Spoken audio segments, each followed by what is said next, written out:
How are you doing? I'm tired. Yeah, me too. There.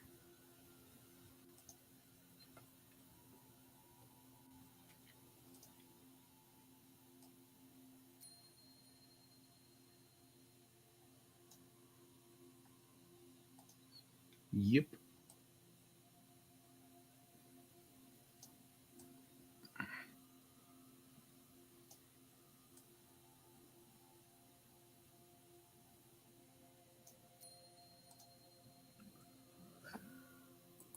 Yeah, I'm also looking at since the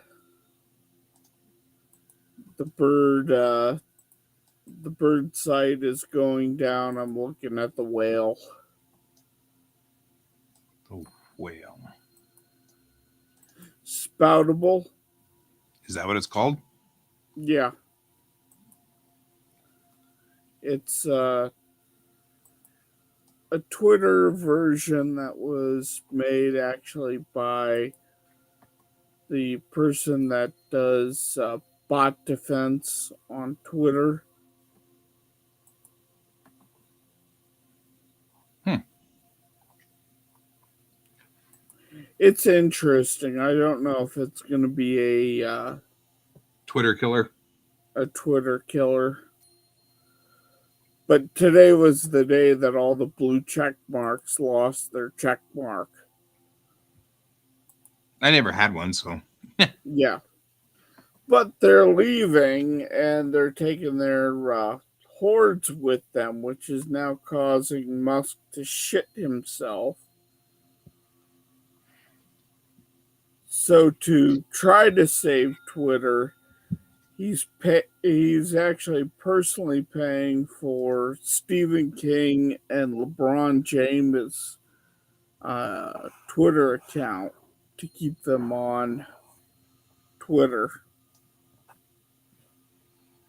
boy, it seems like he did not quite catch what this meant. You know what I mean? Like Yeah, it's like the things that bother me are about this is that we have so much propaganda and disinformation that people, I mean, this is the same thing I'm discovering with the EV arguments that I'm in. One of the reasons why I'm so fascinated by it, people firmly believe that electric cars are made up, like they don't really work, that like hundreds of thousands of people are buying these things that just sit in their garage so that they can shove it to the conservatives. Like they literally believe that, or that they're making up numbers, or you know what I mean? Where yeah, you literally go down the street and you're passing Teslas left and right. And these Teslas are obviously doing their job every day. People are obviously driving them. And it's like, it's so weird that people really are just super buying into this so much that they're willing to literally not believe their eyes. Like, literally. That's yeah. so strange and terrifying. And it seems like Musk does the same thing. He's so sure that once he makes it so that everybody can say whatever they want on Twitter, that suddenly the world will be fine again and balance will be returned and the left and the right will finally have equality because the left was just crushing the life out of Twitter. And you know what I mean? And then he does it and it just becomes this cesspool. And then And it shuts then every down, time he tries to do something, it becomes worse and worse, and right? more people leave, and he's confused by it. Right. He's like perplexed that it isn't what he was sure that it was. I don't. That's so weird. It's so strange.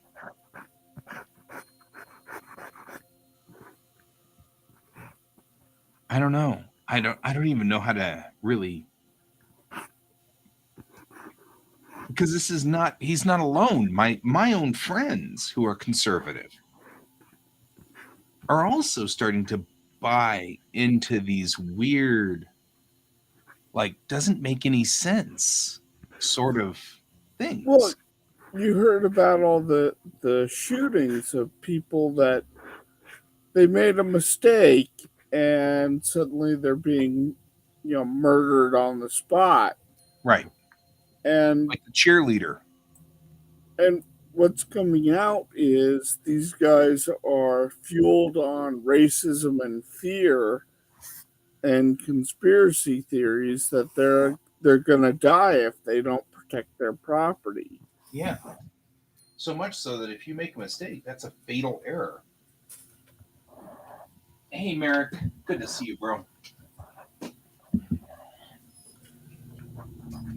Yeah, it's just so strange. And I am perplexed by it. You know what I mean? I'm like super perplexed by all of this.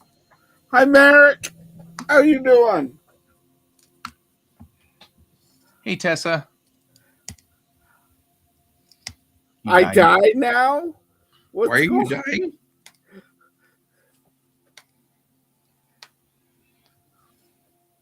I like the fact that I can see Merrick and Tessa are here, and we have one viewer, according to the. So I don't know which one of you is our viewer. But one of you two is apparently not real. I don't know what that means.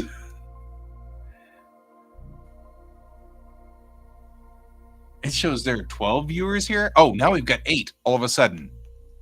I guess it just takes time for it to catch up. That's so weird. Huh. Yeah, And you guys are showing 12. from my end, so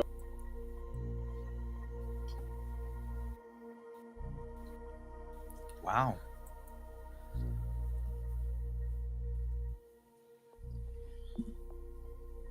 that was a fun stream you had going on tonight, Tess. Yeah.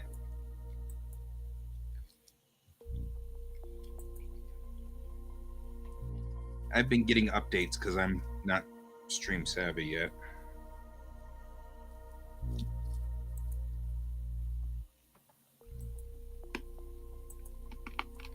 And legitimately, it was Picard night. I can be excused.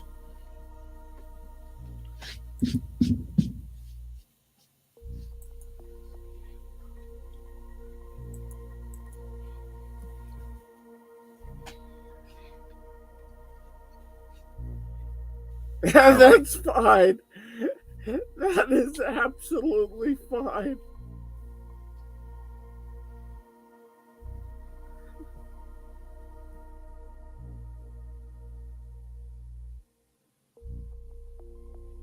Hi, Looney.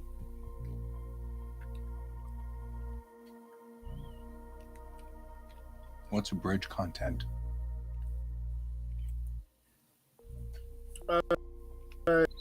It's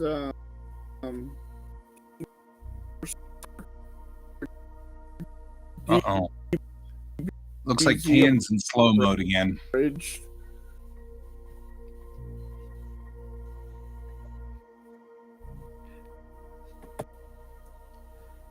No, Dragon Ball Z. Okay, now I'm good. Yeah. Yeah. Okay. Imagine Dragon Ball Z being a bridge to a 15-minute episode or a 10-minute episode. So the entire episode trimmed down. I get it. And they're really funny and they're really well done.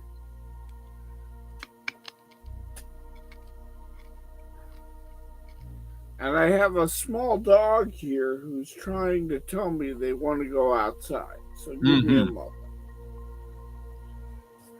Come on, small dog. Let's go outside.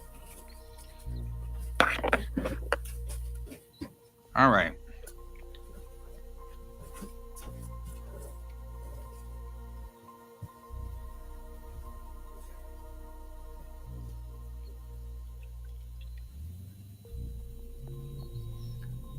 Hey, David.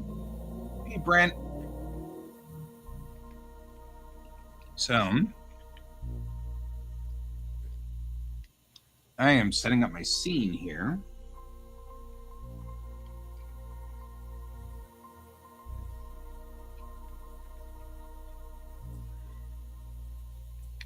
I'm trying to write in all of the things I'm thinking about for this scene.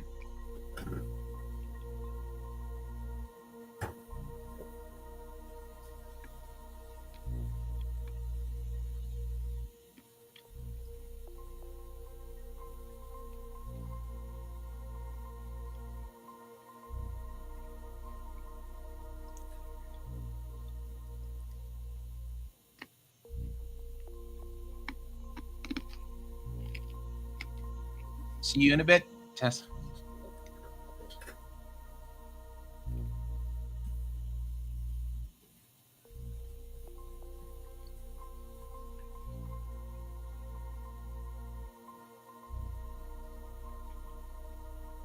I like the fact that we're just looking at an empty room over there. Is a room still a room if no one's in it?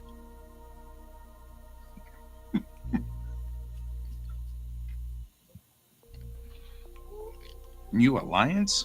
Am I a lion? Well, when you say I have a mighty roar.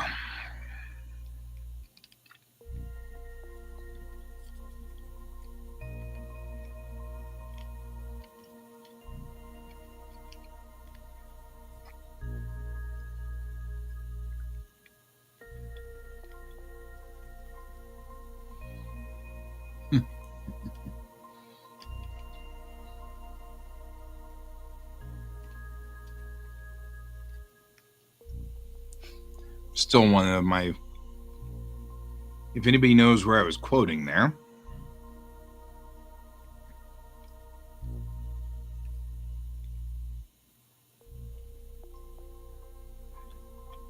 one of my favorite scenes.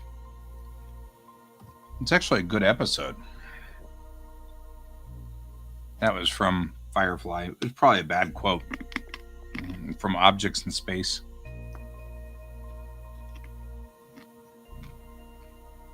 But I love that scene because he like mishears them. Nobody ever does that, you know? But in real life, of course, we mishear people all the time.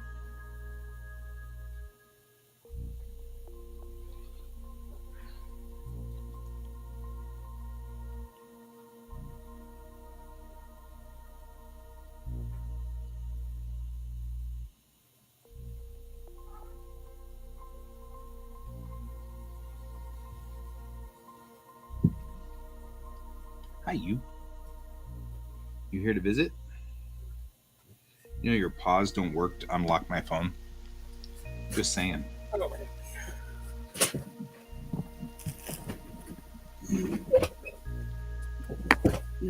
Nobody has seen George's butt in a while, so he decided that he needed to show you his butt. Oh, we got a George. Has he knocked over the cup?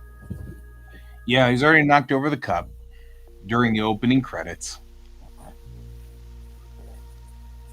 His work here is done.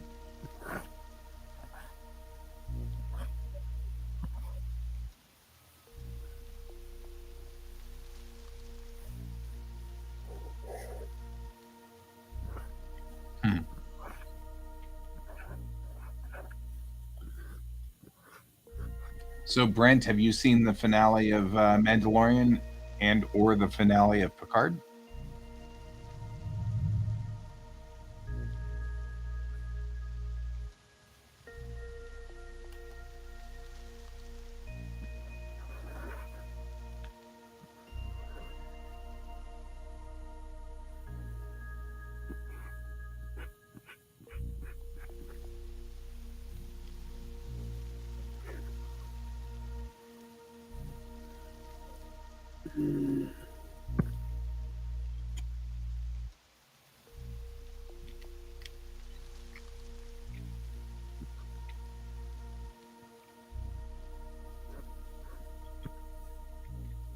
Well, then you know that everybody dies in the end, of course, naturally.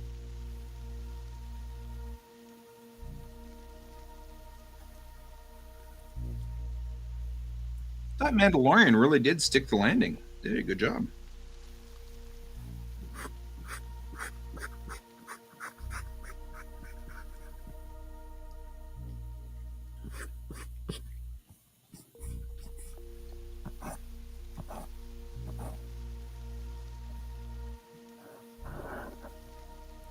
Everybody dies. This is the way. This is the way.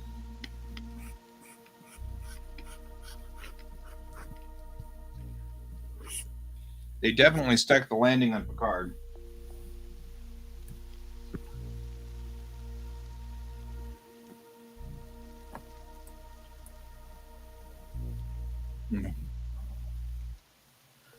I'm glad they What made. is with the traffic suddenly? Yeah, you're getting to put traffic stuff. Huh? You mean traffic on our channel? What? No, beside my house. Like street traffic. Yeah.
Yep.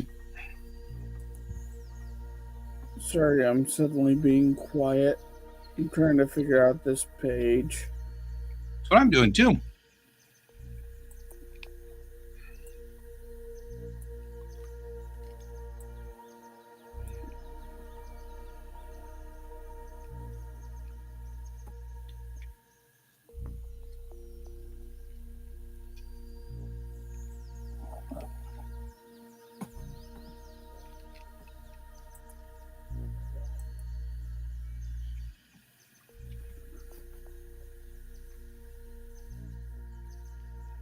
And good luck on that one, Brent. I've been trying to figure out HTML since the 90s.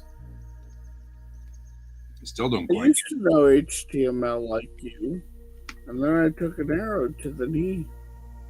What's your YouTube page?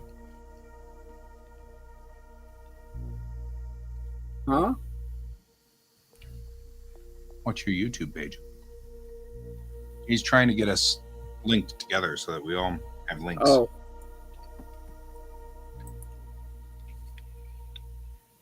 Hang on.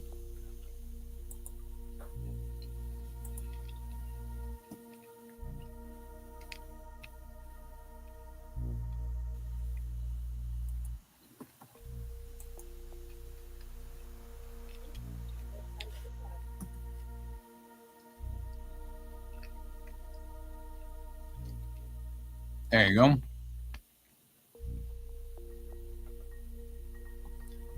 So, Merrick, what's going on with you? I haven't seen you in a while.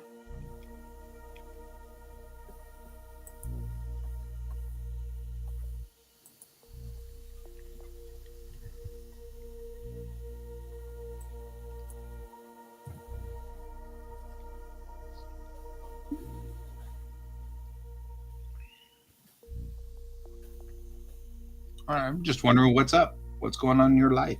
Haven't seen you in a while. Yeah, it's been a hot minute. Mm-hmm.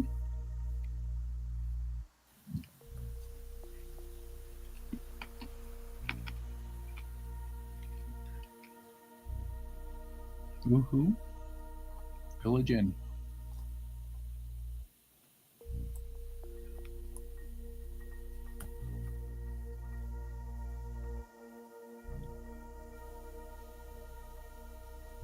Gotcha.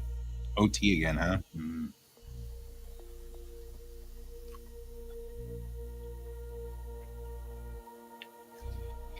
Overtime kills you all the time.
Yeah, yeah, I hear you on that one.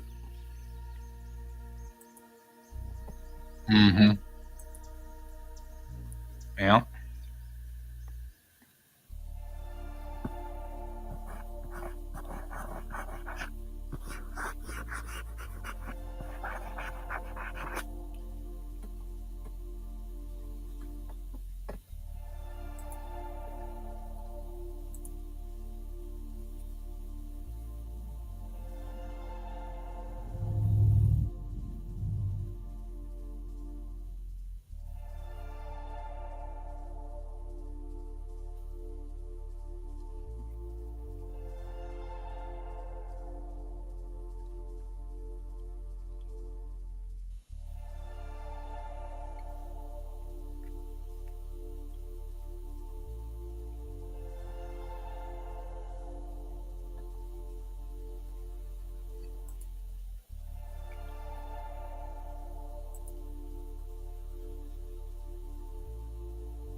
Last upgrade time. Is it because your case is too small? Not the right configuration? So the next upgrade set you're going to go for, you're going to have to swap the whole mess out?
Okay. Good night, Brent. We'll see you in the morning.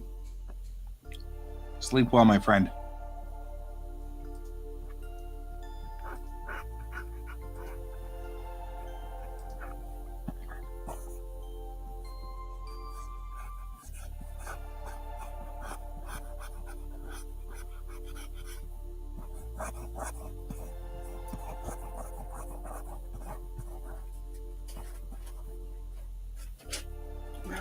Wait, small dog.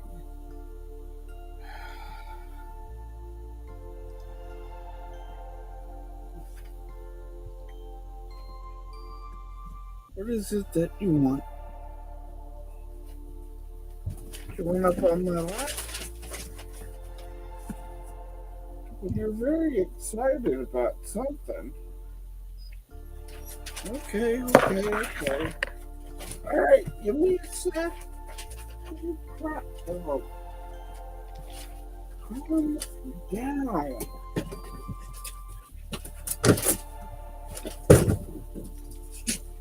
Seriously, guys, calm down.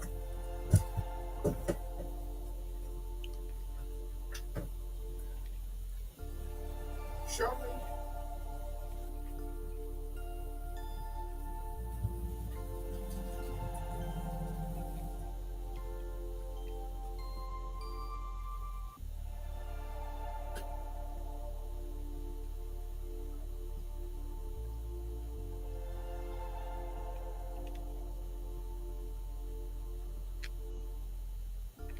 What processor are you going for?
Brian just vanishes there.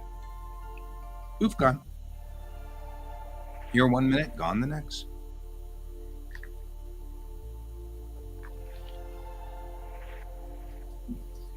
Leaving me in silence over here.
Oh, something disconnected and reconnected. Something disconnected again.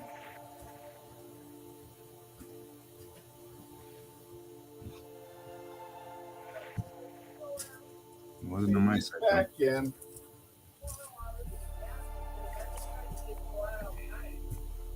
He's been out twice already. Yeah.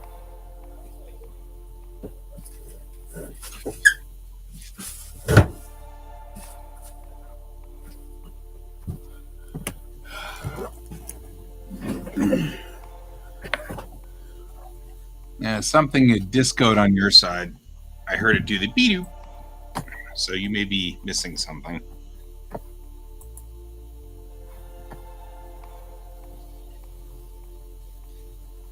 No, everything seems to be here. Maybe it disconnected and reconnected.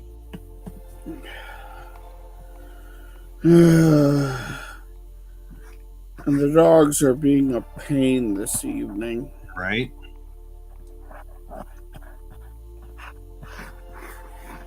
All right. So I've set up the scene in the mess hall, and I think I've got it going through here. So this time I added better spec into this too, the gunny, because I feel like that'd be fun to put in there. So better spec and Mayrel are eating in the mess when Arbo comes in. That's the Marine head.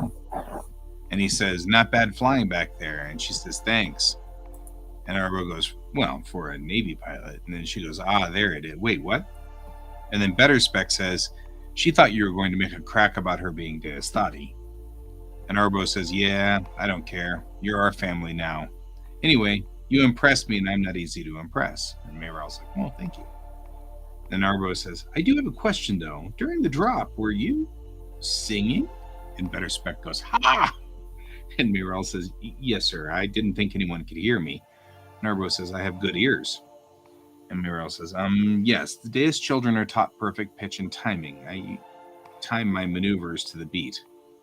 And Better Spec says, "She's been singing under her breath since she came aboard, mostly body sea shanties." And Mayrel goes, "What? They were children's songs." Better Spec goes, "Hey, I don't judge." Mayrel goes, "You're tone deaf." And Better Spec says, "Oh, that's true." I thought that was much better to have those two bantering a little, because they both work in the same division, because he's Gravitics, which is right behind the pilot house. So the two of them are always working together. So I wanted to show that they were bantering a little. Works for me. Yeah, I thought and the so. dialogue works for me too. Yeah, I feel like that dialogue's a little solid there. That's pretty good. All right.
this. I think that's what he is missing.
And that's when he went full on Stephen King.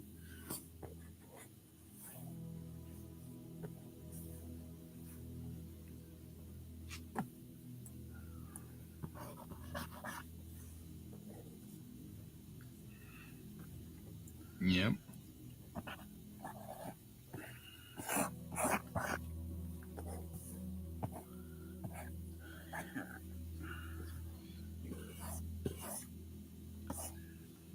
Oh, hey LT, what's it look like out there? And Arbo says, rough. Haven't seen anything like it since the war. I feel like Better Spec should say something like that, say something to that.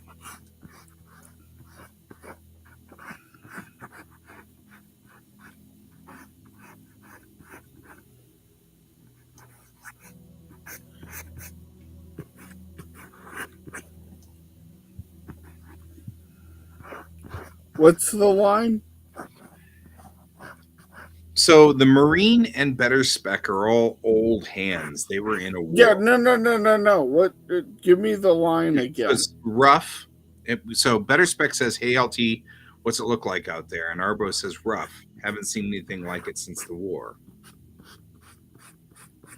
And I feel like anything after that, because that's kind of the.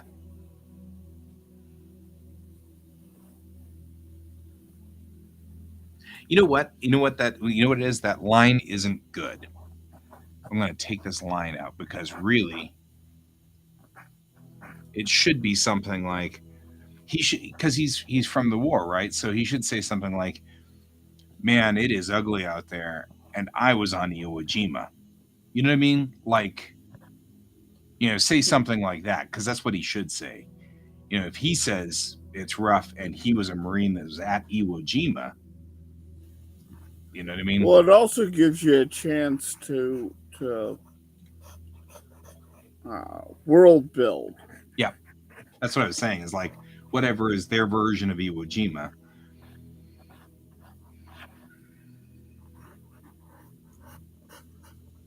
I was there when Horus slew the Emperor.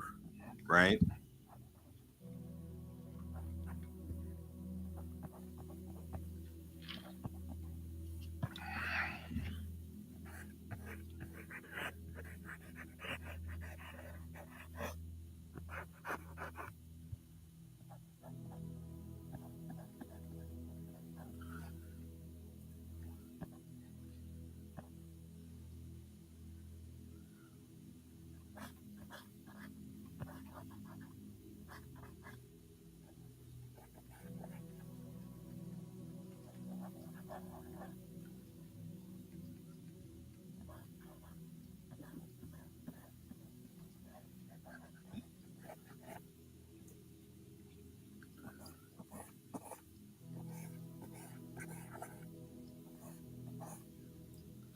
bad, and I've never seen destruction like this, and I was at Iwo Jima. I'll replace Iwo Jima with whatever.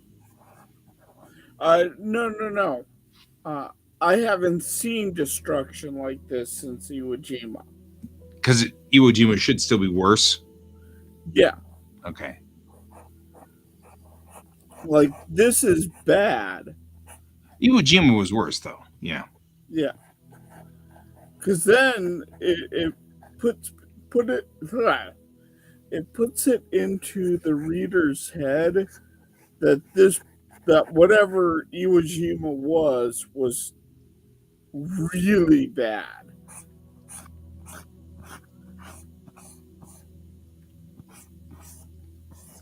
I'll change that out whenever I decide where that fight was. He's been fighting a different race that we haven't actually introduced here.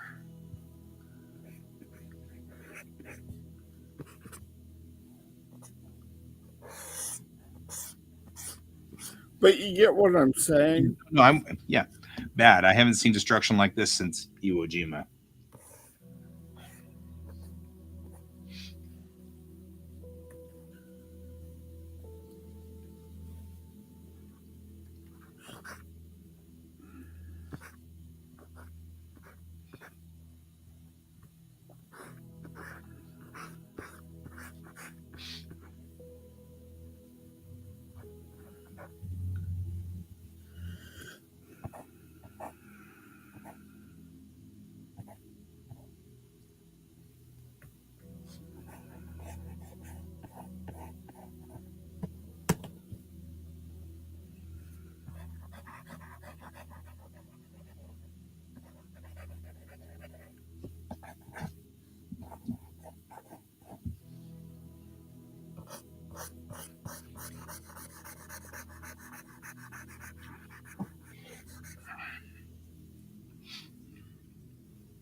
See you later, Merrick. Good night. Good night, Merrick. Good to have you here.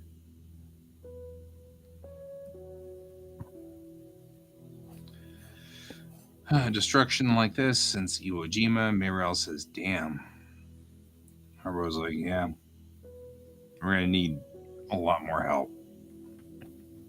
That's it.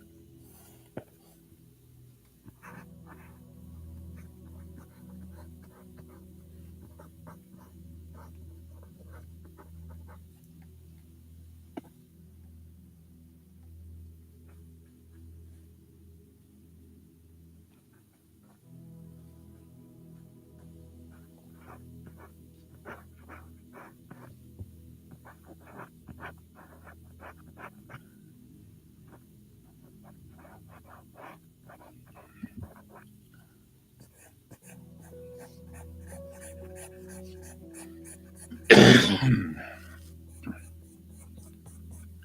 feel like the scene before it. They're in engineering.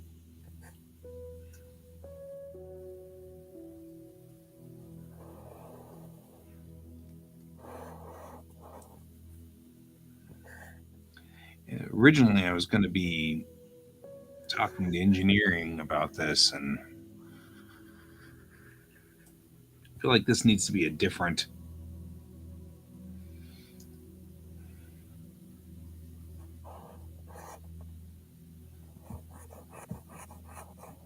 discussion.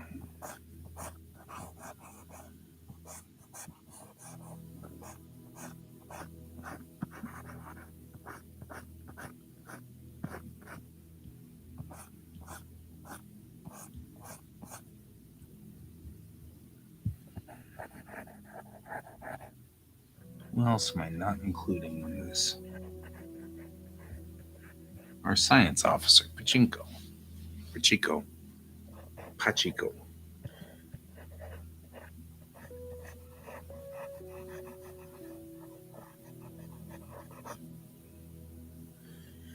You need one guy who goes, God, I've only heard stories out of that area. Yeah.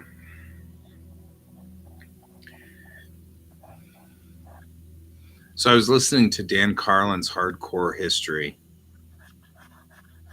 and he was going line by line on what the Japanese were doing during World War II. And he was going into the things that you never hear about, the pieces of the story that nobody talks about, because the only people who recorded it were reporters who were there. And then when those reports got back, the State Department censored it all because it was too graphic and too gross, and they were afraid that if you really told what was going on out there, people would stop joining the military. But of course, now with 70 or 80 years behind us, all those reports are out. But they now are coming out in just history books. They're not, nobody's reporting on it anymore. You just get it in the history books. Yeah. And he was talking about Saipan, and he was talking about Iwo Jima and all of those battles, and they were brutal. They were horrible, terrible things. And it was because the Japanese were running such a powerful propaganda machine that the people legitimately thought that if they got caught by the Americans, they would be tortured for months until they died. So not just died, but tortured. So they were willing to commit suicide rather than get captured. And so thousands of Japanese would jump to their deaths at the same time, while the Marines were busy saying, no, we promise we won't do anything. Please just stand down, And they were like committing suicide left and right and blowing themselves up with grenades. And I mean, it was just horrible. And these Marines are getting super traumatized by all of this. Like, war is already brutal enough. But when you have civilians that just would rather die than surrender because they've been told that if they surrendered, they'd be tortured to death. And so it was just better to just die. And it's so horrible, like the things that the Marines had to endure, things like women would strip naked and then charge the lines with pikes, just knives at the end of sticks. Yeah. They charge the lines because the fact that they were naked women would make the soldiers hesitate. And so the soldiers then had to actually shoot these naked women down and gun them down. And it was just like, that's enough to mess up anyone. You know what I mean? Like, that's so horrible on both sides. Horrible for the women who did it, and horrible for the soldiers who had to then shoot them. You know what I mean? It was like, oh my God. It's just like brutal stuff. That's war for you. Really isn't a good thing. Nope. War is not good. People should not war should be brutal. War, when it comes to Bellatrix Rising, when war gets here, it's not going to be fun or pretty, because it isn't.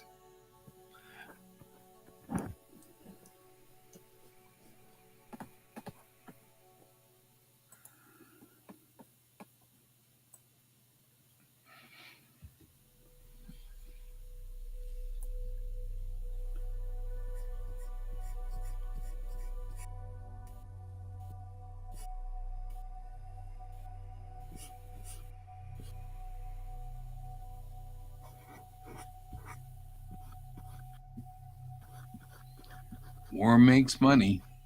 War makes money.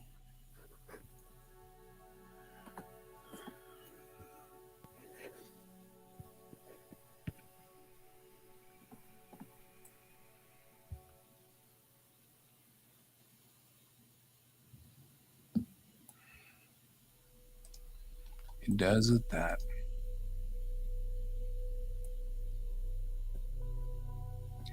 I think one of the problems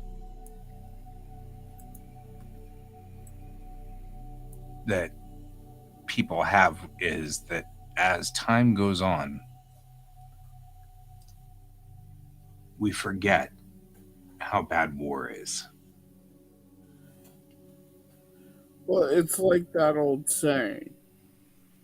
Um, was it bad times make for? Oh God.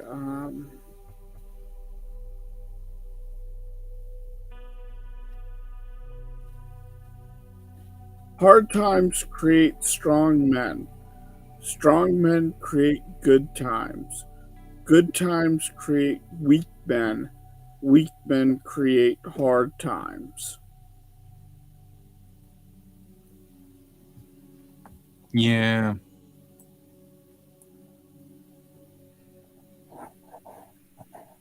Oddly enough, it's from a uh, post-apocalyptic novel. Well, yeah, because the belief is that the weak men don't do anything about stopping the apocalypse.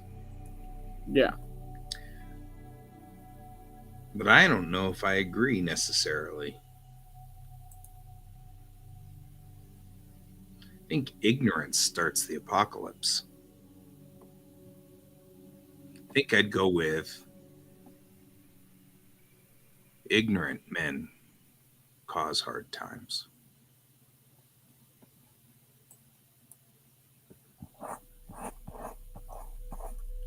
Because I think we're all capable of strength when the chips are down. You know, everybody is.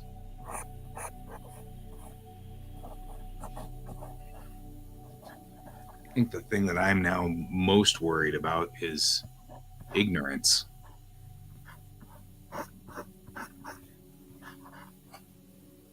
It's killing me now because a couple of my buddies are now falling for the COVID thing. You know, look at this YouTube video. We've been lied to. COVID wasn't real. And I'm like, dude, COVID was real. And you guys just need to like stop. Because now there are people who have lost people to COVID. Saying that's kind of like saying the Holocaust isn't real. Yeah. Well, you know my opinion of that. Yep. Hey, you're one of the reasons why I have no doubt. You know, COVID didn't do you any favors. Not even the second time I got it. In fact, that screwed me up even more. Yeah. And Well, now, mhm. and now I have something of which I really need to look into it. I have a major health problem, and I don't have the money to deal with it. Right.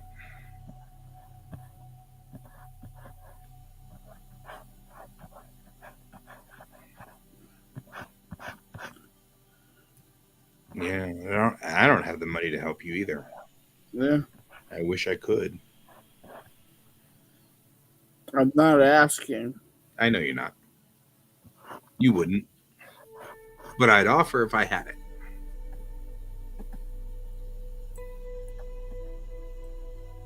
Just so you know.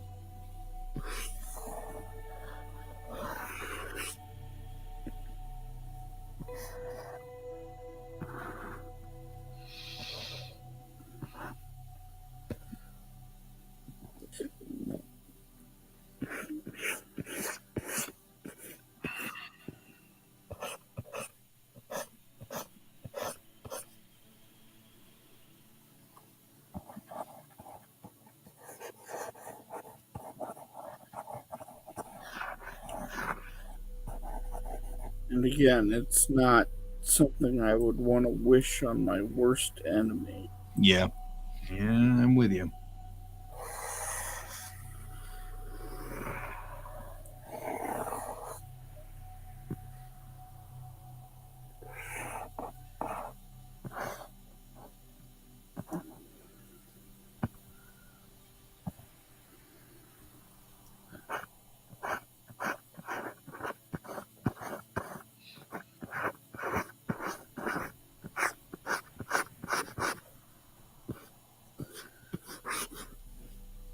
Speaking of which, we should probably test here soon.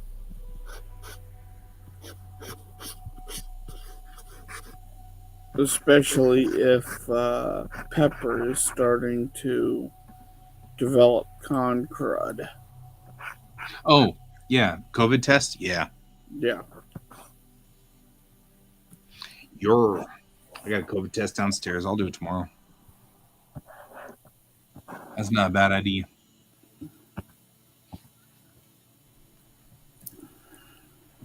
I, you were like, speaking of which, we should test real soon. And I'm like, test how to make money. That's where my brain was going. Because I'm like, how do we make money?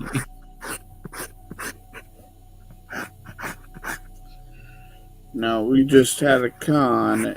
Yeah. We should test to make sure we're not carrying. Yeah. Agreed. Agreed. Especially before we go hang out with people. Yeah.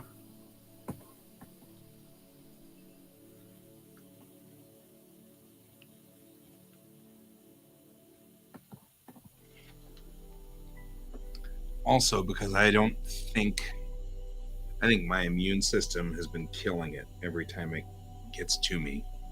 Because I have managed to not conveniently, but it's been conspicuously, I've been conspicuously not sick with it, which makes me Yeah. wonder if I have the genetic coding that they're talking about some people have, where they're carriers, but they don't come down with it. Or if my psoriasis makes my immune system supercharged or whatever.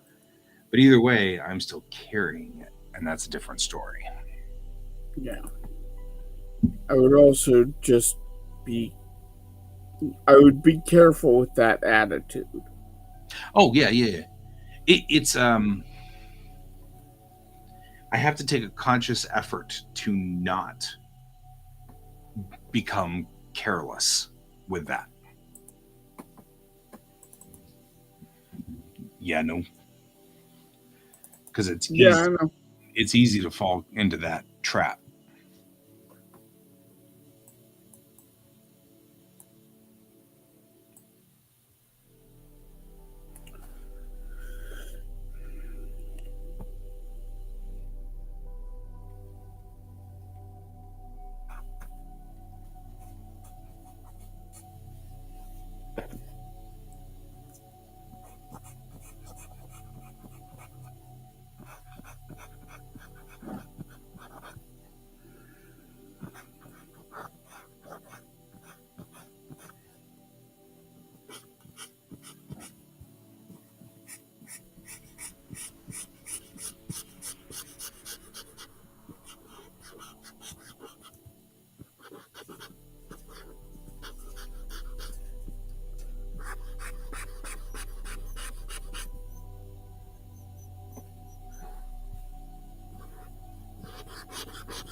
particularly nowadays.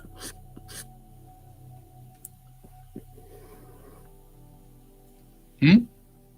I said particularly nowadays. Oh yeah, yeah, yeah, yeah.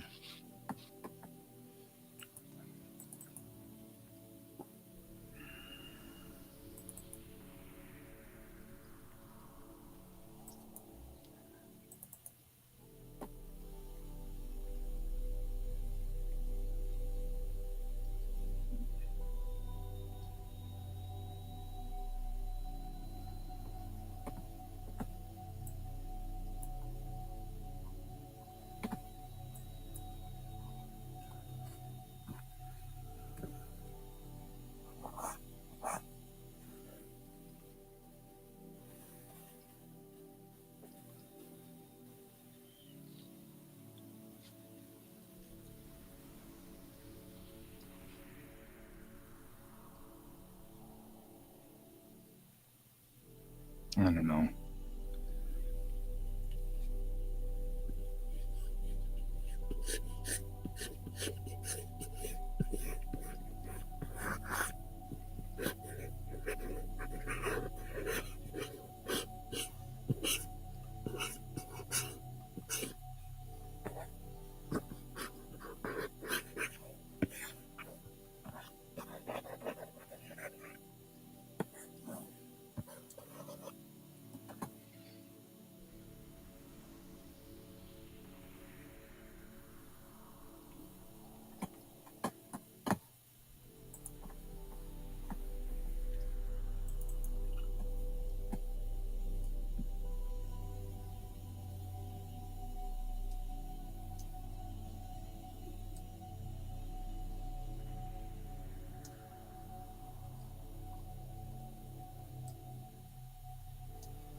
Okay, this music is starting to put me to sleep. You There is nothing for me to resume.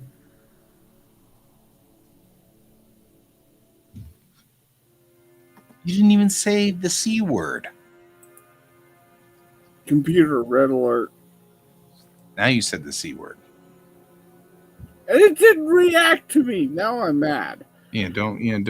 Don't taunt it though.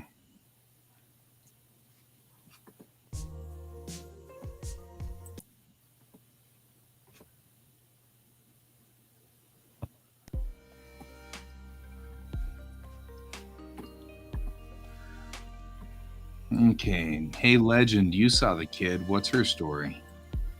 Well, the doc cleared her, but she wants to go find her family. Better Spec says, out there? Arbo goes, brave girl. There's nothing left out there.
There we go.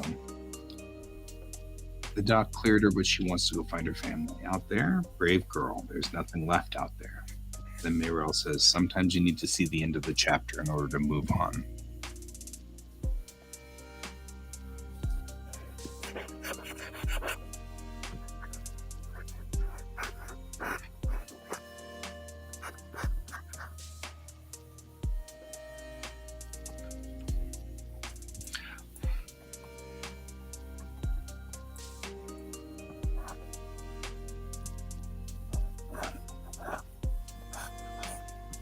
There we go.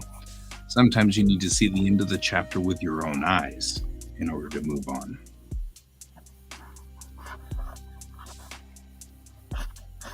That's what we wanted to really see.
There we go. She'd been singing under her breath since she came aboard, mostly body sea chanties. Mayrel says, what? They're children's songs. Betterspec says, hey, I don't judge what you sing to your young. That's better. Mayrel says, you're deaf, Gunny. Betterspec says, you're not wrong, sir. That sounds a little bit more like it. Because I think she Yeah. knows he's messing with her.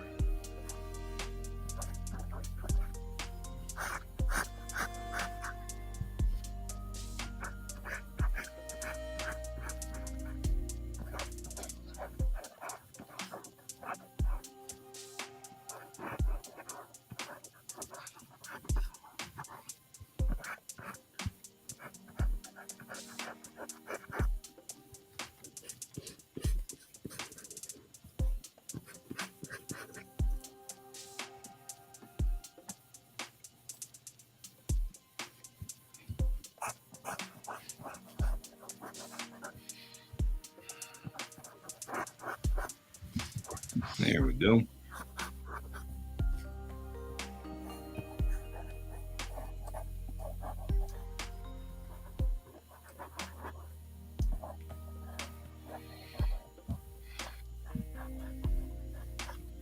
And that's good because then sometimes you need to see the end of the chapter with your own eyes. The next scene is on the landing ramp.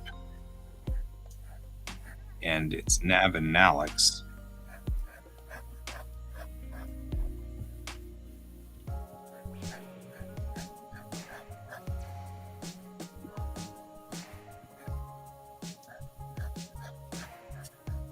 And that means that we can take this piece, move it.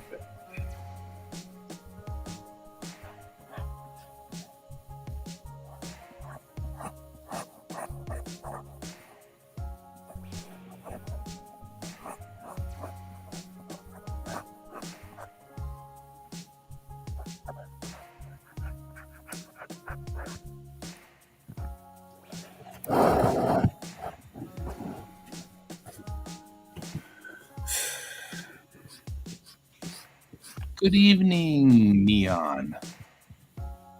Good to see you.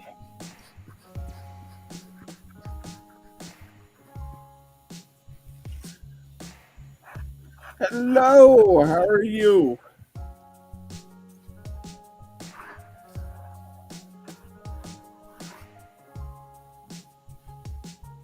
I'm going to pick a different color for the scene. I hope the evening finds you well. Evening keeps tracking me all over the place and chasing me. I don't know what its problem is.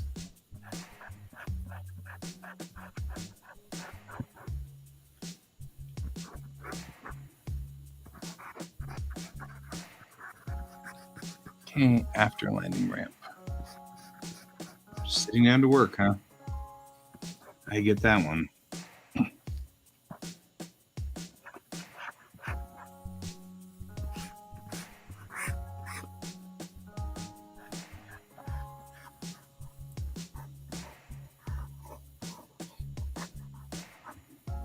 What's your big problem with storyboards?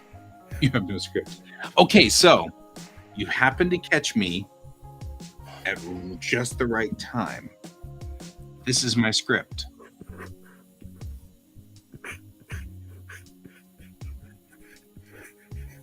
Right here. This is literally the way I script stuff now. I used to do the whole thing with, write a script in Word and and go through all the machinations. And I realized that when doing that, I ended up with comics that were just overly wordy, and they weren't necessarily, I didn't let myself convey story with pictures. So instead, what I realized was it was better for me to just do this. So these are all the individual pages. Sometimes I thumbnail, like you can see right here that I've been thumbnailing, because these scenes don't have anything that's really going on, right? I mean, there's no words. This is all just pictures. But here on the landing ramp, we actually have the characters talking. Moreover, above it, right here, I literally have like dialogue written all out. Like they're actually talking to these are characters all talking to each other in this scene. So I went on ahead and just hand wrote in all of the dialogue. But the reason that this is useful is because my comic will be exactly 32 pages, which is important because I like to print them out as comics that have, it makes it nice and convenient. It's very comforting to me to have a restriction like that. It keeps me writing my stories in a compact way. Otherwise, I just ramble, pretty much like I'm doing right now. Anyway, this may not work for you at all. The way I'm doing it right here may not work at all. I'm just simply saying it's not always required to go for a script.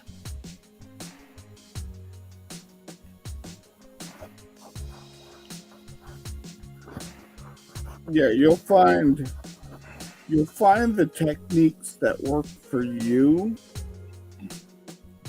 especially as time goes on and the more you do it.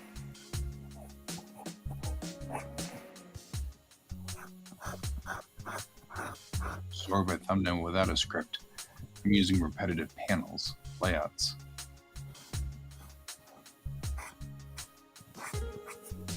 Oh, while you're figuring out the scene? That makes sense.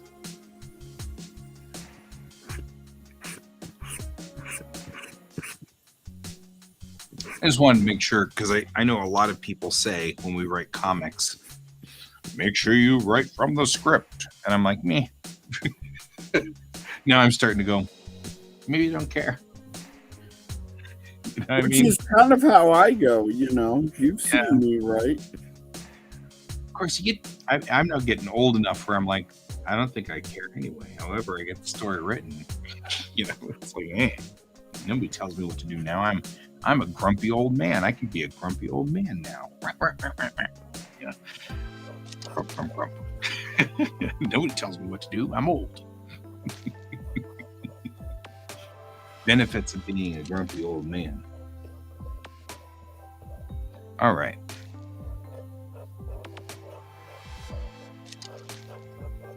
Yeah. When you wrote your novels, when you envisioned them, did you envision them in scenes? Like the scene at the front of the castle, and then the scene that was in the main hall, and then, this character had to talk to that character, and kind of develop your scenes like that? What is this? Neon's talking about originally writing it as 3 novels and is now trying to convert that to comic pages, which is hard. Because I think if you're there, your best bet might be to just take those scenes and ask, what was the goal of this scene? And break it down from there. Recommendation. I don't know. Anyway, what do I know? I'm an old guy.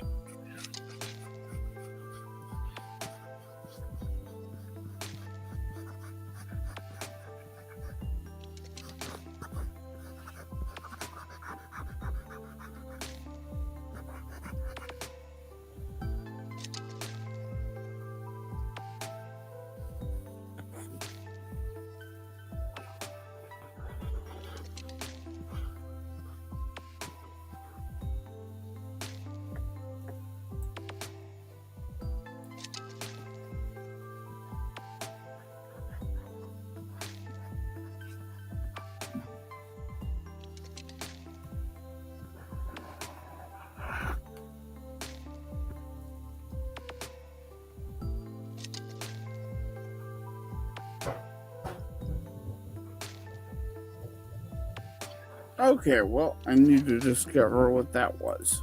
Yep, that was something went thump.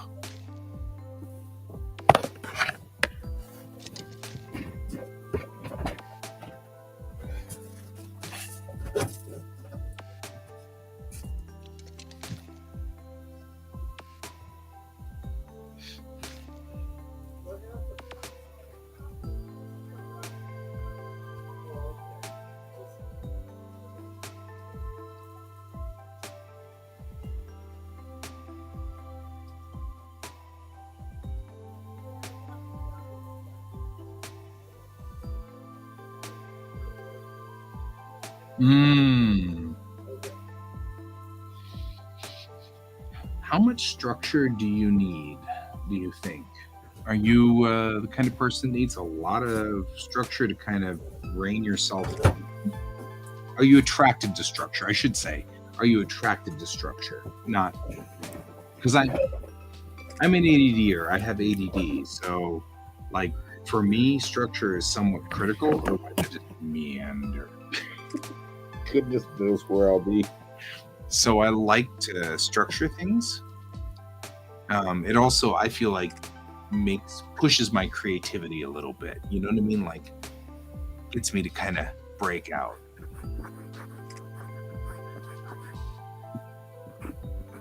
Yeah. Fair.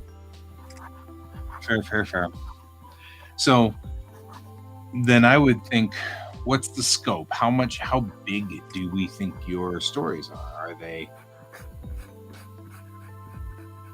for example, when I work on Bellatrix Rising, I know I have 22 episodes. Each episode has three issues. Each issue is 32 pages. And that gives me a framework that I can work in. So, is each chapter of your book one issue of a comic? How many chapters are in your book? You know? The other thing I'd like to think about is, where will you leave the reader at the end of each issue? Like, I really like to leave the reader on a cliffhanger. Like, what's going to happen next? And that's a good place to end every issue. But now that I'm also kind of looking at the possibility that it might be 16 pages in each chapter, 45 to 60 pages, okay? 25 volumes. Yeah, 4 to 5 chapters a book. Yeah. Okay. Those could make clean places for an issue. I mean, each chapter might be 16 pages. You know what I mean? Like, see if that fits. Oh, it is crazy. Creatives are weird. We're a weird lot. Like, you never know what we'll do. I'm impressed that you got that far down the road. I'm impressed you stayed with it. More than anything, that's what I'm always impressed with, is people who stay with it. Because I didn't start writing my great American novel, if you will. Nah, do what you need to do. Do the important parts.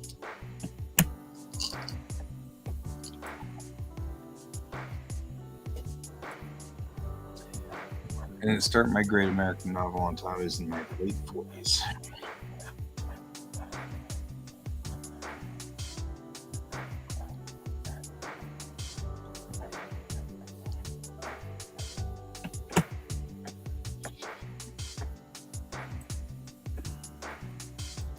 Yeah.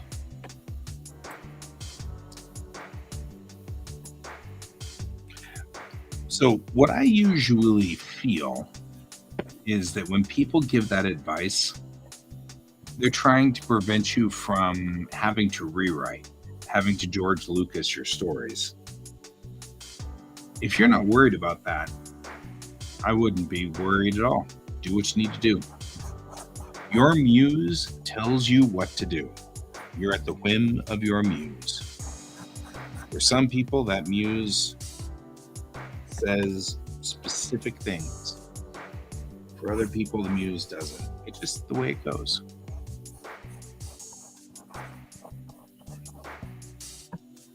I also hate that term that you use. Which one? George Lucasing. Yep.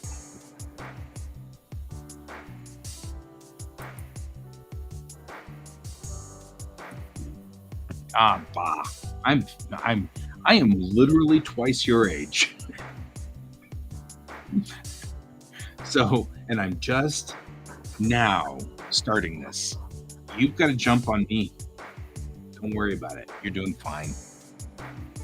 You're doing fine. You can just keep coming back in here and hanging with us, and we'll be continuing to make these all the time. And you can keep continuing to make all the things that you make and hang with us, and we'll get it done. It's like an elephant. You eat it one bite at a time. Why do you hate that I say that term George Lucasing? Who, me? Yeah. Because I feel like you use it kind of negatively. I do use it negatively. As you are to never go back and touch what you've done in the past. You have created something that you should never go back and touch again. And I get where that's coming from, but at the same time, when you're younger in your art, particularly when you're just starting out, like, you don't want to get bogged down in the details, definitely, but at the same time, you don't want to, like, if you screw up, it's okay to erase, you know? Mm-hmm. And you're almost making it sound like you should never erase a line. Once it's there, it's set in stone. I feel like you're misreading what I'm trying to say. Because I get that. And, by the way, my personal opinion is very much that. I mean, I think part of it is that my personal philosophy for me is that. Like, set this up nice so that I don't have to go back over it. You know what I mean? But, I mean, we just did this in this comic. Issue 1, she clearly was not singing. Mayrel was not singing. And now they're talking about her singing. Like, all the time. So I've already read something, and I'm only on issue 2. So clearly I don't follow my own advice. However, that's not necessarily what I'm talking about when I say George Lucasing. I'm talking about going back and fussing with things is different than going back and changing everything. But I feel like George Lucas was never happy with his work. You know what I mean? I would agree with that. He wasn't happy with it. Right? And he's definitely not happy with the new movies. No, he's not. And he's really pissed that he sold the rights to it. Mm-hmm. And I get that. Yeah, and that's what I mean whenever I say George Lucasing. Like, I feel like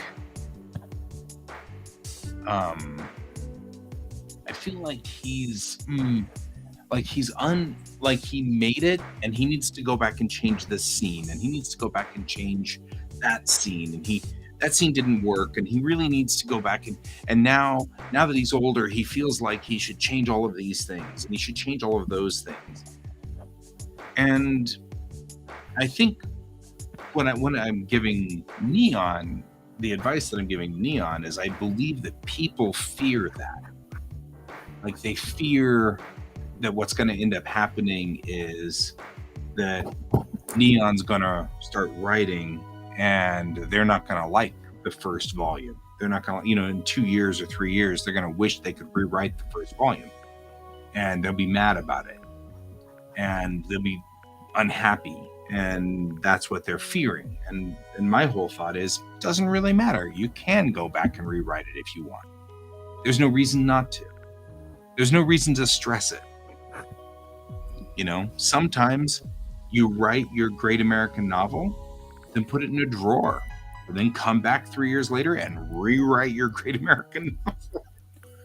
Well, You and that's the advice Stephen King has, Yeah. is write it as quickly as you can, finish it, shove it in a drawer and forget about it and let it marinate, and then come back to it later and see how you feel. Right.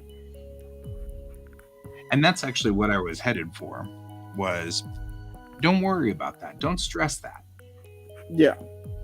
You know, don't Particularly if you're early on in your career, don't worry so much about the product that you're looking at creating the Great American Novel. Mhm. Right now, you're just trying to put out a novel, and that's more important. Yeah. Neon's like, I already have plans for a 10-volume anniversary. where they redo the first volume.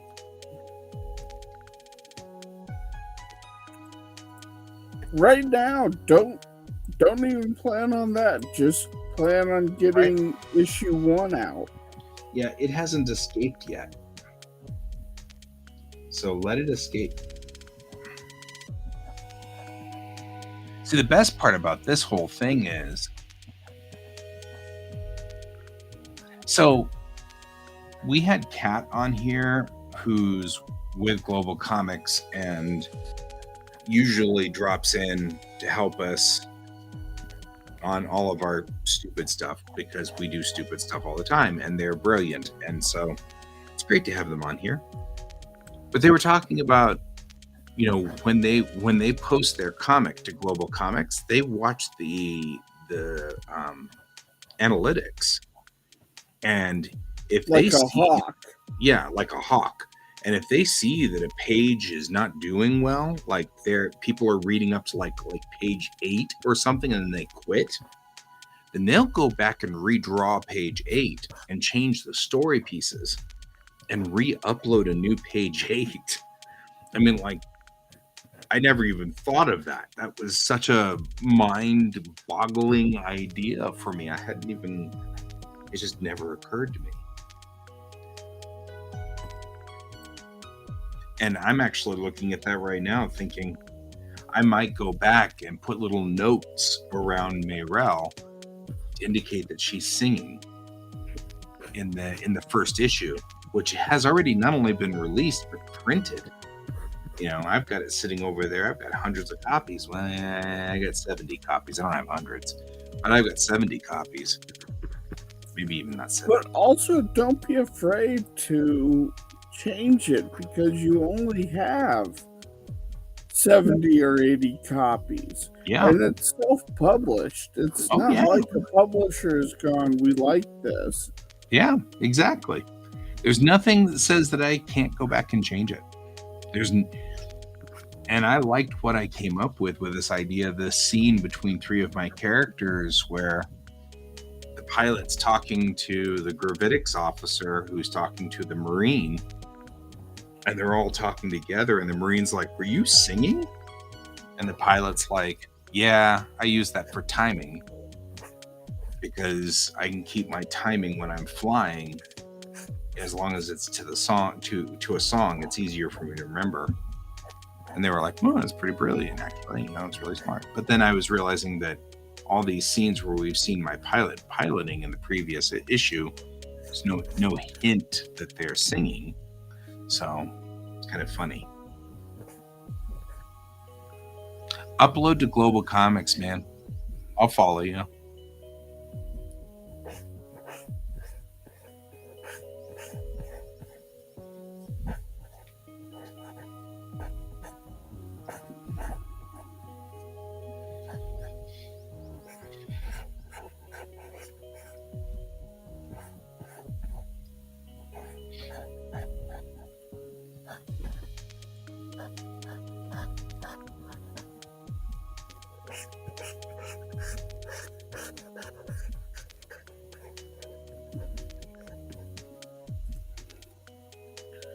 Am I even trying right now?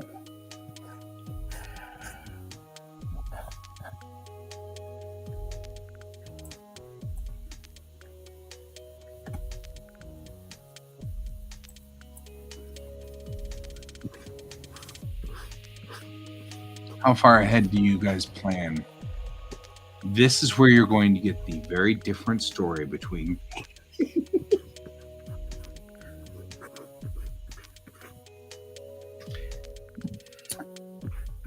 So, would you like to lead off with the sane answer? Because you're not sane at all. No.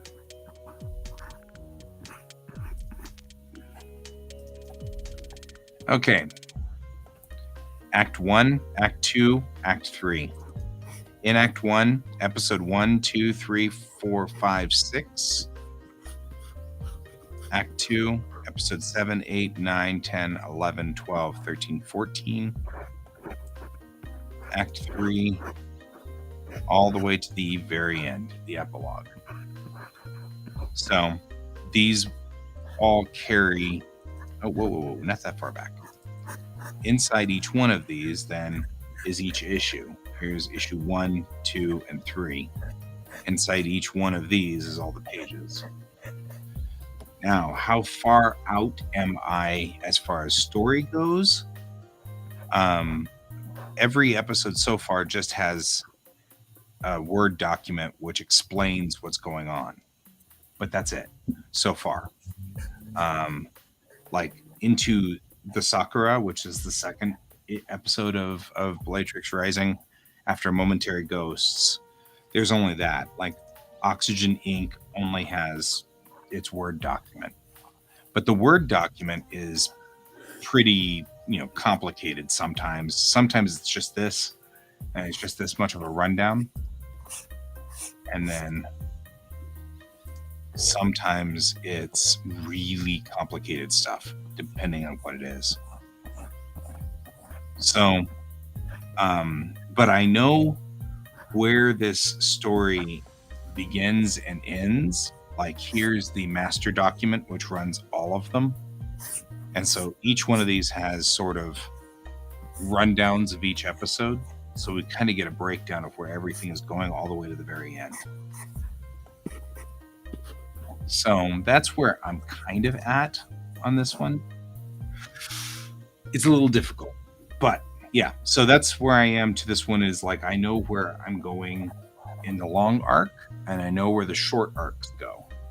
Now go for the insane question, which is, how does Kayan do it? So, I have the entire story in my head. Yep. Hit by a bus, nobody's gonna be able to recover it.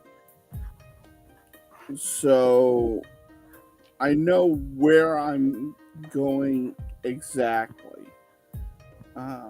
The thing is that I also leave room for change as change happens. But, like, I know where this story is going to end, and it's going to more or less end on that note when I get to it.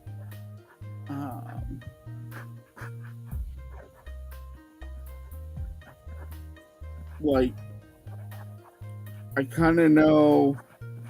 I start from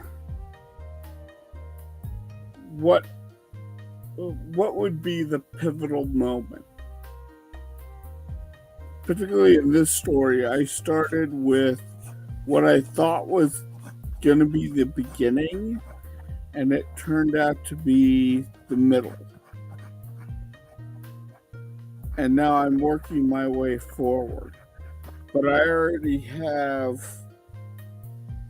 the ending more or less in my head.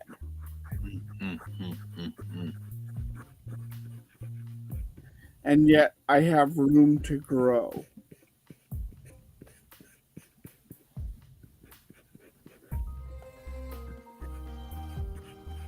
But you don't know how many issues you've got in you on this one? I have a page count, a roundabout page count, but I don't have issues, no. I've always been kind of curious how far down the road you were. Like, I'm looking at a minimum of about 300 pages.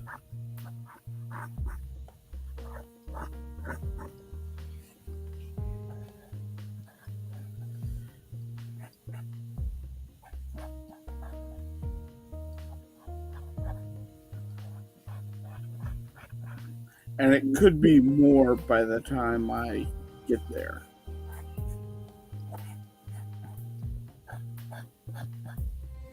Right. What am I even doing with this page? Holy crap! What is going on?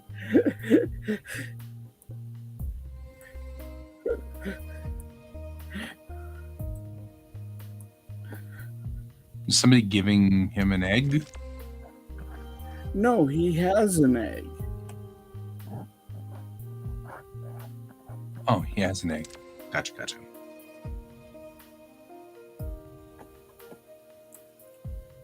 So, like, this is Mr. Sunshine has just met up with Brig, Mm-hmm.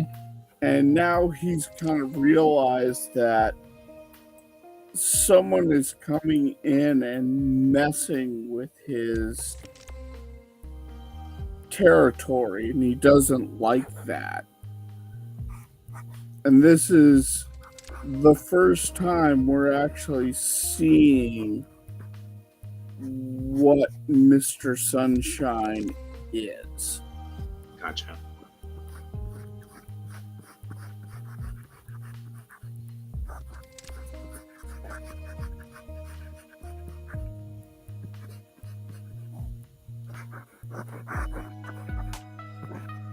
I don't think originally I had intended to show Mr. Sunshine like this till much later in the story, Mm-hmm. but I think it actually kind of works here that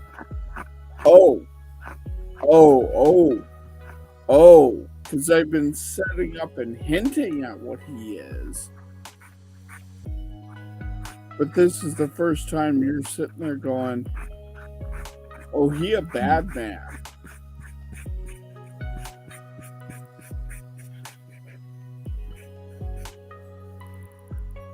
Yeah. I think you...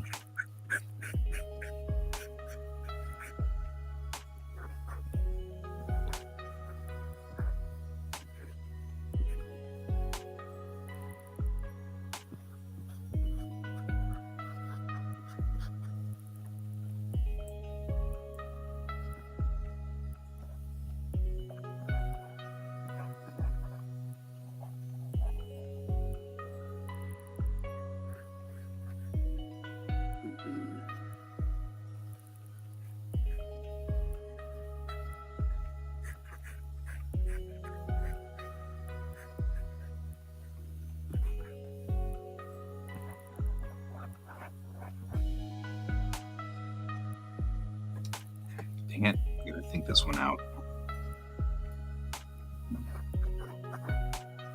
Okay. Character needs to get away. But she's also running a ruse in a way. So Alex needs to leave the ship in a convincing way. In between. Well, I mean, obviously, Neon, if you've got your books written, you've already got quite a good idea of where your story is going. Yeah. So that's actually pretty cool.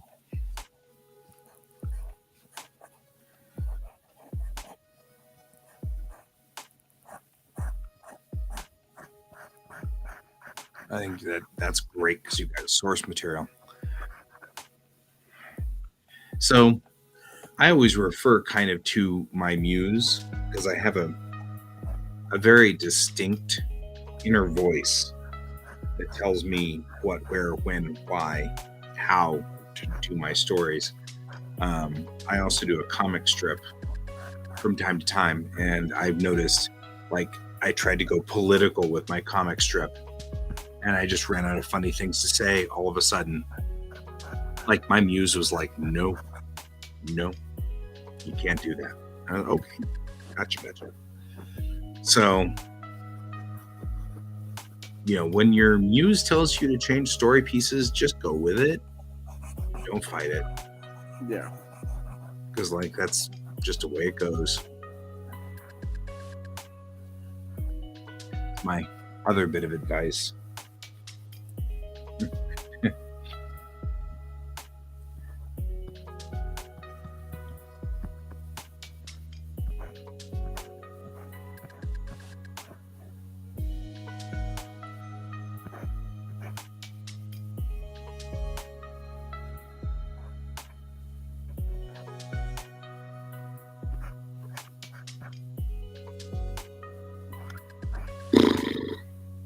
Really need to get her off the ship here, folks. Gotta think this through.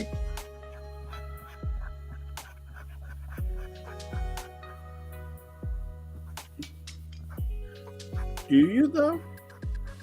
Mm-hmm.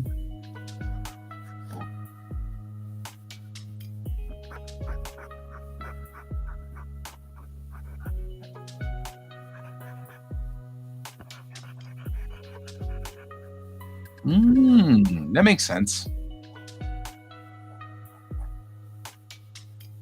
So kind of like everything's a flash forward, except for the prologues.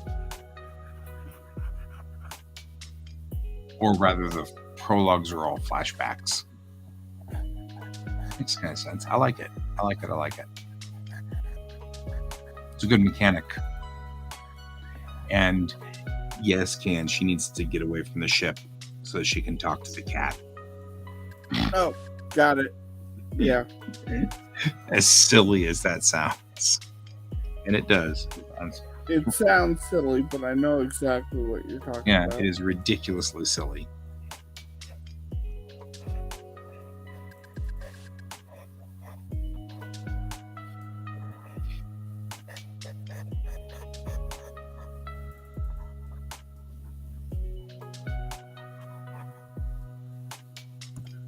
I'm not making this hard on myself.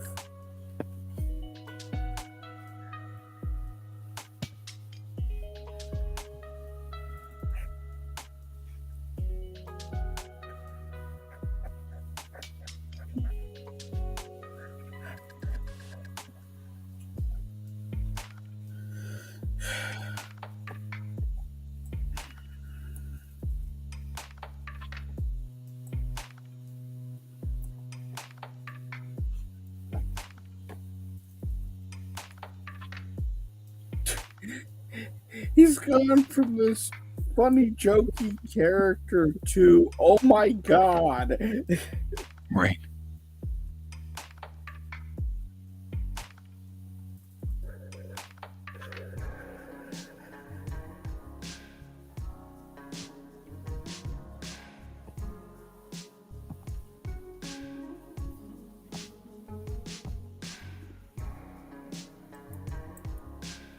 Oh, you are filling. It's just filling in white. That's why.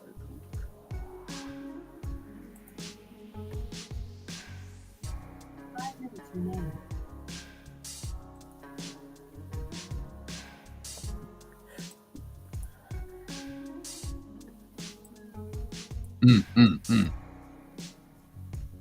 Gotcha.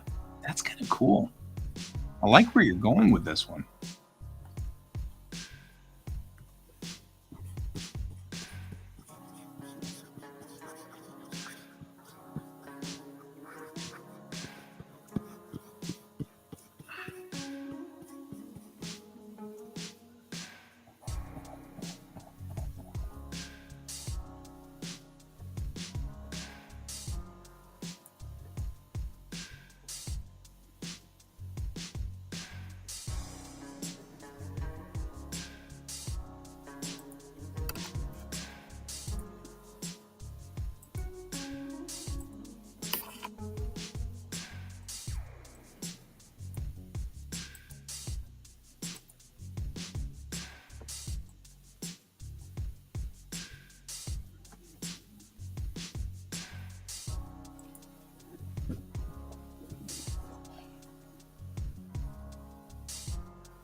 Okay, so stakes as in to the heart.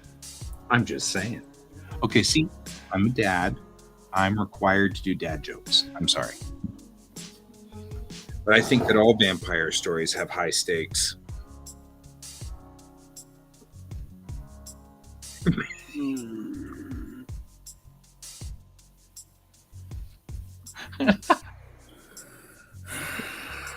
I think Neon, I think you beat me to the dad joke.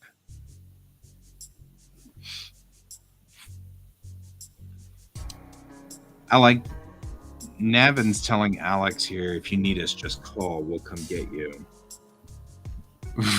David has to add the groan.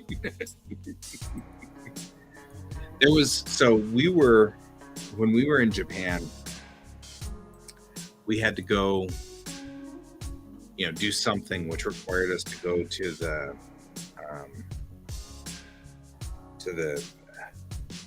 consulate, the U.S. consulate.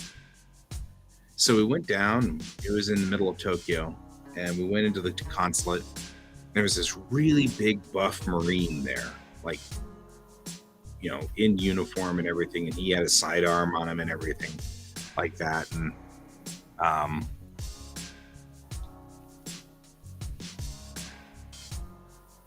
yeah, I'm not going to disagree with you there, Neon. So anyway, he had this sidearm, he was like armed and everything like that, and big guy. And I just went up to him and I was, right? You can keep this up all the time. But I mean, like, he was talking to us and he said, is your address up to date?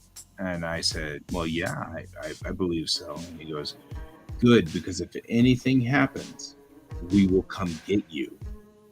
You stay right where you are and we will come get you and get you out. And I was like, there's something both terrifying and comforting about that, at the same time. But I mean, he was so intense. He was like, we will come get you. You stay there. We will come get you. I was like, because the Marines, anytime anything happens, the Marines go in to get the U.S. citizens out right away. And I'm like, this is Japan. What could possibly go wrong here? Because, of course, we left just before 3/11. I never even thought about 3/11. You know what I mean? So, like, and that was my area that got hit. So, still a thing. I still freak out about 3/11. All right.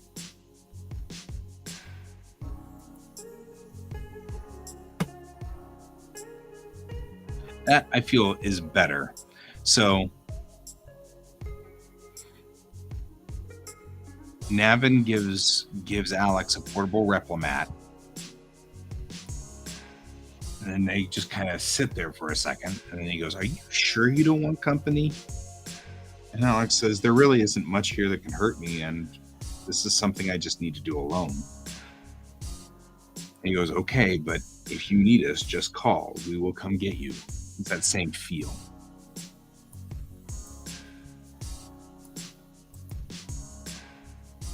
And that puts her on like many pages to this end here. Like the lowest point in the story. It's where she's walking through the wastes. And then she just ends up underneath the... And it's raining. Everything has to be raining.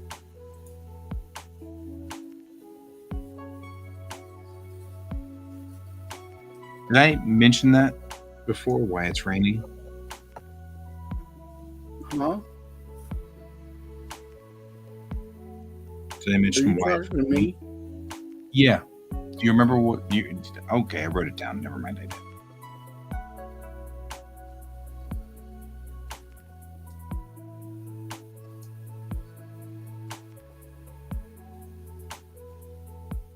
Okay. You would transfer in 2 minutes.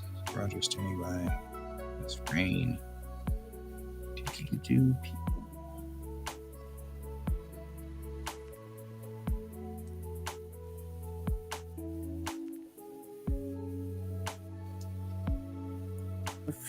rules. That's it, right? The rules. Pilot house closed. Buses 3, 4, and 5. Nice. Or bus 3, 4, 5 closed. And that's it. We're just a battery now.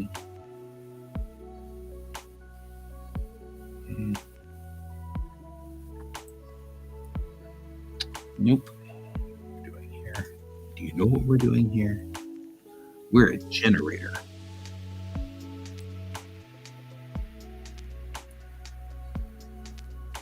How does this third frame look? I like the third frame. I like the darkness you're giving them. There's a lot of black in that. I like it a lot.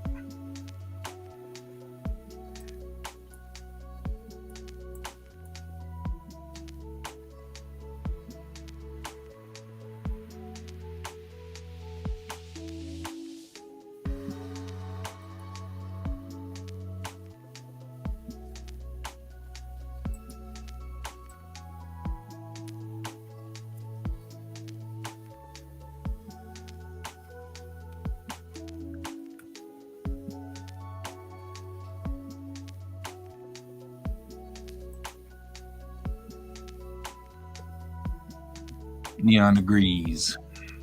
Good contrast.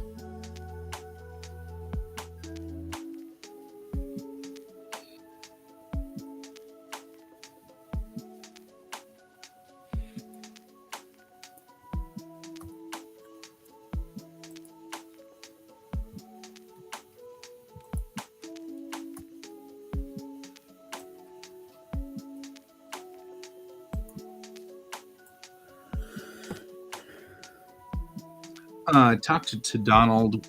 The decision is not med lab, it's sick bay.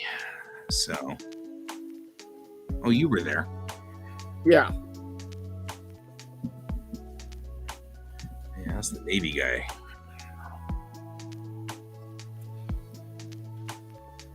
I like that.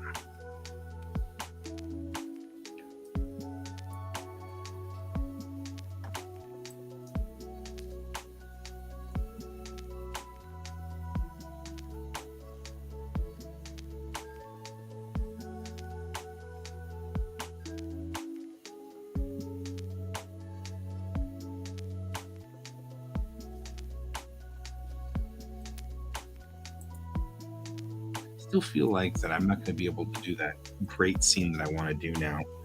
You were talking about language being a problem, rough language.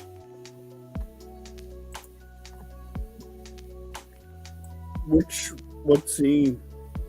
Well, I've got the scene where the translator scene where it was like, you know, it was like, you just said shit. No, I didn't say shit. Why would I say shit? I said shit. You just said it again. I didn't. Why would I talk about that? Because like the translator keeps translating the same word back and forth. It's still one of my, because I keep thinking about like in Star Trek when they have universal translators, and the universal translators are always like perfect. There's got to be like slang that wouldn't ever translate properly, and so the translators have to guess. Make a So leap. have fun with it. Yeah, I was totally thinking that. Like,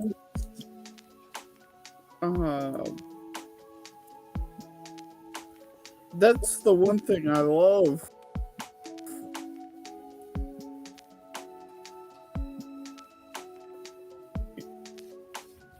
Are you out there? Oh, you're in slow mode again. Talk. You were in slow mode for a second there. Okay, what about now? You're good now. Okay. You'll see me write down when people are talking, like what they said. Yeah. Because I so love speech. Okay, you can't say shit, but you could say some really funny bits of dialogue. Right. That would have the same effect or be even more bizarre. Right. Like craptacular. Right. You know, instead instead of saying shit, you could say, well, here, he goes, what has the military been futzing with? Right. You never see futzing in a comic. Yep.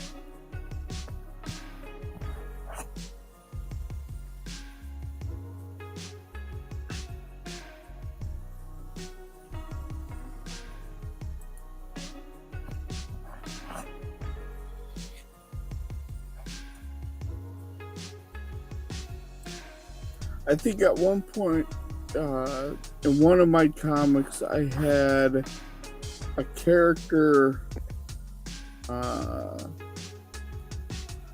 referred to another character as a degenerated backhoe. Degenerated backhoe. That's interesting.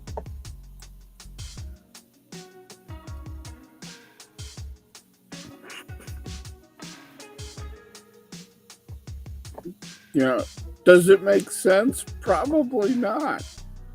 But it's a great, it kicks you in the brain and makes you think about what's being said. Mm-hmm.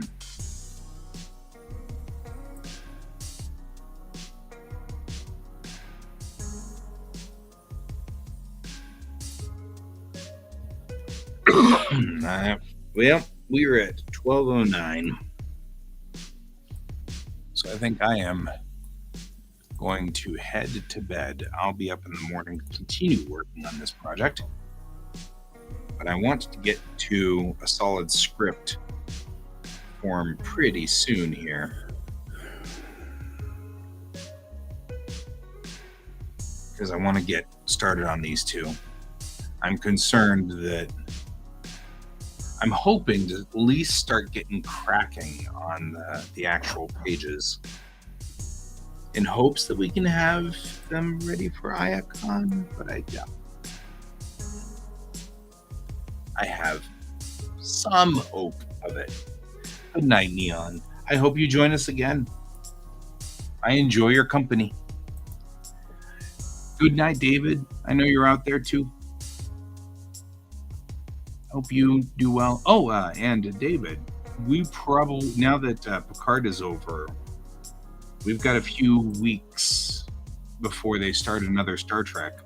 So I'll be able to come to the Thursday night meetings. So I might switch from Tuesday to Thursday nights and keep the Tuesday nights here with the family. Just so you know, because the kiddo wants to see you and hang out with you again. That's been his primary question. Is David there? Because he likes hanging out with you. Which is cool because I think you like hanging out with him, so it's all good. So, okay, well then, I'm going to go on ahead and close this down tonight, Can. Okay, go for it. And I will see you on the morning when you have to fight with your blankets, because that's a normal thing. And then Neon, the next time we're up, it will be Sunday night, just so you know that we don't usually broadcast at night on Friday night because we're all hanging out with our buddies, and we don't broadcast on Saturday at all. We don't do a morning on Sunday. So we'll be back in here on Sunday night, and we will see you then if you wish to join us. So, and as always, everybody remember to keep their eyes on the stars. Good night. Bye.